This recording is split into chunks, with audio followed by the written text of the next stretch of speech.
আমাদের এক রেগুলার কাস্টমারের রিকোয়েস্টে আজকে পিকিং স্টার 30 জাতের হাঁস ক্রয় করে ডেলিভারি দিতে হচ্ছে। হ্যালো এভরিওয়ান, আশা করি সকলেই ভালো আছেন। আমি অনেক ভালো আছি, কারণ আপনারা জানেন আমরা শুধু দেশি বিদেশি মুরগি বিক্রি করে থাকি। আমাদের এক কাস্টমার ভাই, তিনি কিছু শৌখিন মুরগির বাচ্চা অর্ডার করেছে, সেই সাথে 2 পিস খাওয়ার জন্য নতুন জাতের পিকিং স্টার 30 হাঁস চেয়েছে।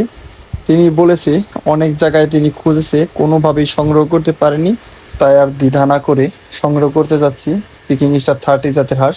কারণ তিনি আমাদের রেগুলার কাস্টমার, আর রেগুলার কাস্টমারের জন্য একটু কষ্ট করাই যায়।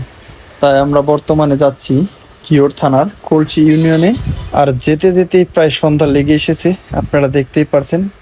আর আমরা বর্তমানে ভাইয়ের খামারে চলে এসেছি। আপনারা দেখলেন ভাই মোট 100 পিস উঠিয়েছিল, বর্তমানে আর 10 পিস অবশিষ্ট আছে। আমরা সেখান থেকে 2 পিস নিয়ে আসলাম। আগামীকালকে শৌখিন মুরগির সাথে 2 পিস পিকিং স্টার 30 হাঁস ডেলিভারি দিয়ে দিব।